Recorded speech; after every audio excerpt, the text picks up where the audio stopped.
Hi everyone, I'm Leanne and today we are doing some 5-star predictions.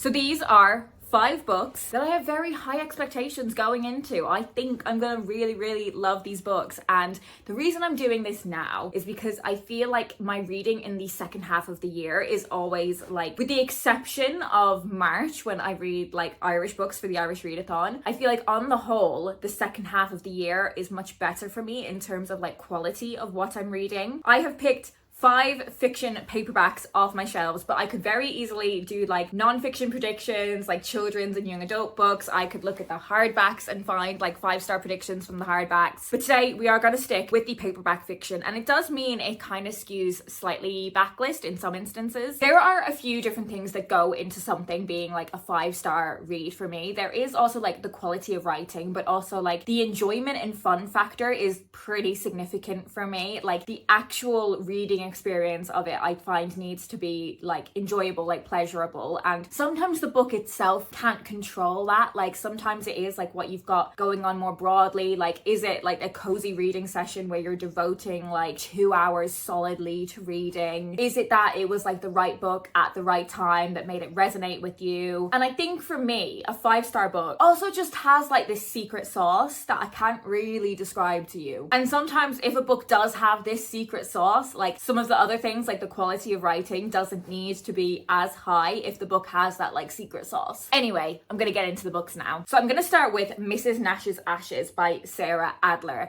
And the reason I have quite high expectations for this one is because it was recommended to me by Katie of Books and Things fame. So this is about Millie, who is on a mission to return the ashes of her deceased like older friend, Mrs. Nash, to her long lost love. It is quite a journey that she needs to go on, and all of the flights end up grounded. So she ends up stranded, and stranded alongside her is this author called Hollis. He is a rising literary star who doesn't really believe in love, and he is actually traveling to have a hookup in hopes to cure his like writer's block. And that is in quite a contrast to Millie, who is very much a romantic. They end up trying to make the journey together. So they are in this kind of forced/close proximity together. And I find that any book that Katie recommends to me normally slaps. So I'm trusting you, Katie. Katie actually recommended this to me years ago, and I did buy a copy pretty quickly. But as books often do, it was sat on my shelf for a while. And this is now a prompt for me to read it before the end of the year. So this is a proof of a book that came out in January, but this is Greatest of All Time by Alex Allison. This book is about Samson, who is on the verge of kind of like football superstardom when he signs with a struggling Premier League team. And he takes over the squad position and squad number of a kind of local homegrown talent. And initially there is obviously like tension and rivalry between these two, but what blossoms between them is far more intimate than that. And the reason why I have such 5-star expectations for this is because it is an exploration of masculinity and sexuality within football, and exploring themes of queerness within that football and very kind of hyper masculine setting where it still isn't commonplace or really accepted to be openly queer is a topic that I'm really interested in. So I feel like this book just combines lots of stuff that I'm really interested in reading about. So high expectations. Next I have Funny Story by Emily Henry. So this is the next Emily Henry book that I'm going to read. I haven't had a 5-star Emily Henry book yet. I've had 3 and 4 stars, and I feel like the 5-star must be in there somewhere. I'm not sure if it is this one. It might be. And to be honest, that's all I'm gonna say about it. Just there's gotta be one Emily Henry book that's a 5-star for me, I hope. One True Loves by Taylor Jenkins Reid is also an anticipated 5 stars. So I'm gonna have to take you through some of my history with Taylor Jenkins Reid for this one, okay? So I first started reading her books back in 2018. I was in the aftermath of a breakup, and I read a lot of her backlist books. Completely fell in love with her writing. Like, her books were such a sort of like comfort for me in quite a turbulent, like emotional time. And I loved how her books like were romances, but they had kind of like speculative elements at the center of them. And I didn't end up reading One True Loves because it then meant that I had run out of Taylor Jenkins Reid books, and I didn't want that to happen. Obviously, since she has published a lot more novels, and I've typically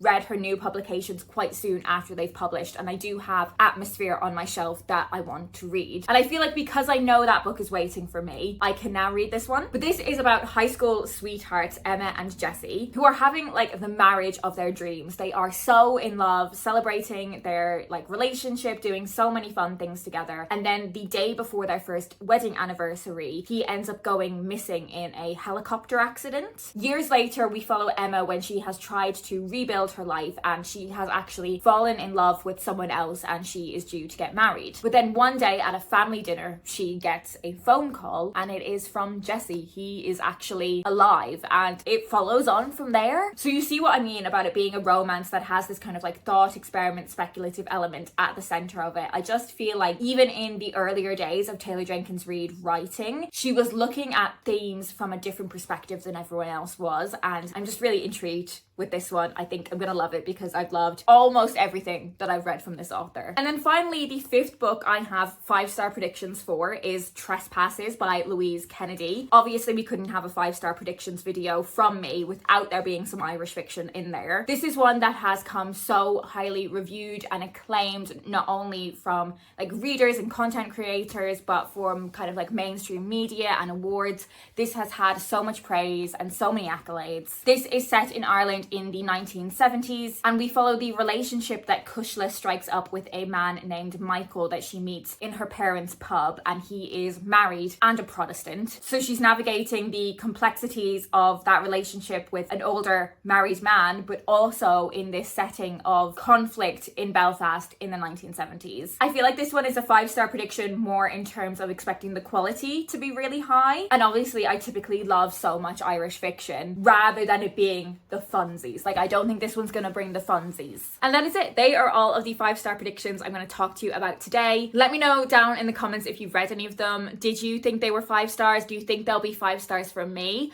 One of the things I love about reading is that people can experience books in so many different ways. You know, something that was not like a 5-star read for someone could be the perfect book for someone else. It's one of my favorite things about like talking about books. If you want to let me know you're here and you don't have anything in particular to say, obviously you should leave me a star emoji. That is it for me today. I hope you're well, and I'll speak to you in my next video.